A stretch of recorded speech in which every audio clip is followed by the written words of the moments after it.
Hey, this is Matt Mellott with Sterling Commercial Real Estate.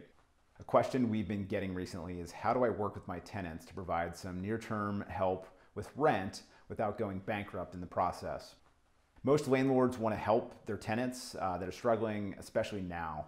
However, if rent concessions are given at a large scale, it can create a cash shortfall that devalues buildings and triggers widespread loan defaults. So in order to keep tenants from breaking their leases and to help preserve property values, some tenants and landlords have been agreeing to a change in lease terms called blend and extend. This method defers a period of rent up front and then amortizes it out over the life of the lease.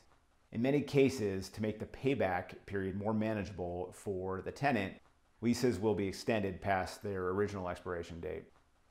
Other lease changes may be made as well, just depending upon the circumstance. So how does that all work?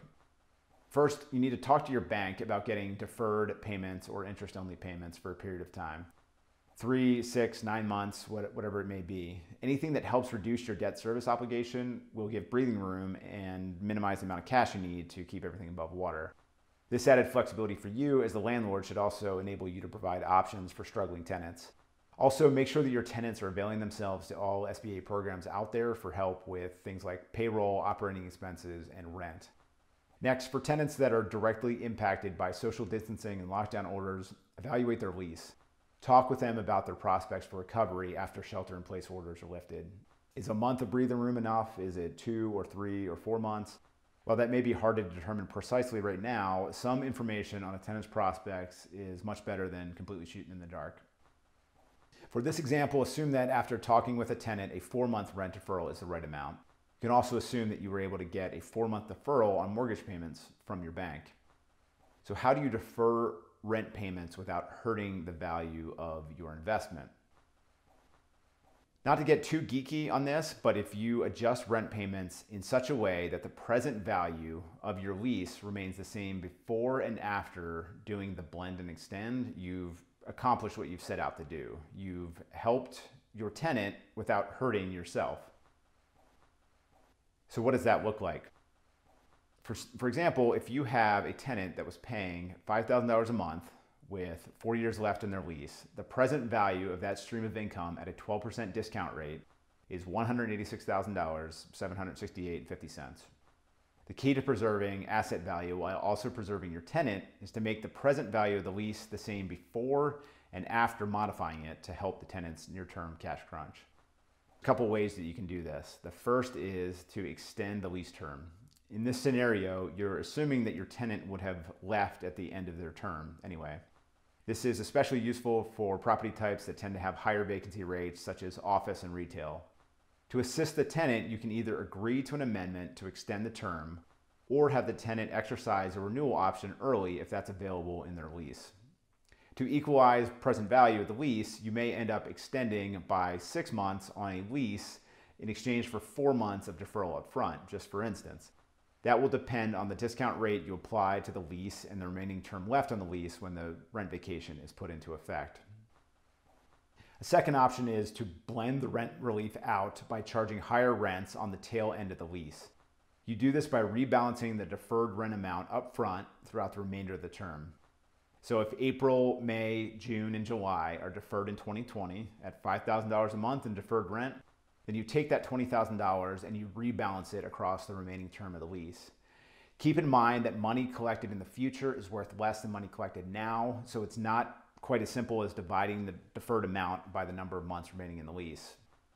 In our example, to make up for 4 months of missed rent at $5,000 a month and a 12% discount rate, the tenant would need to pay $5,482 a month for the remainder of the lease term to equalize present value. Even after a rent holiday, some tenants may not be able to hack a 10% jump in their monthly rent right away. In this case, the tail end catch-up period may need to involve a step-up. In that scenario, rent might be the same in the first few months after the holiday is over. Then it jumps up for 5%, for instance, over scheduled rents for the next year, followed by maybe another 5% a year later. By doing so, you weight the payback of lease payments later in the term, which in theory gives tenants a longer runway to recover from shocks they are experiencing today. The fourth method is to blend and extend, which involves a mixture of the three that we just discussed. It's important to note that blend and extend can push some additional risk to you as the owner by foregoing rent up front. If the tenant defaults later before the blended or extended term is completed, then you may end up eating some of that deferral cost. You may also have unanticipated legal expenses to write modifications to leases as well. So for these reasons, it may not be a neutral present value, but a present value that brings the owner out slightly ahead of where they otherwise would have been to account for their increased risk. In some cases, it may make sense for the landlord to renegotiate purchase options, renewal terms, co-tenancy clauses, etc., as a non-monetary way to balance the risk that they're experiencing.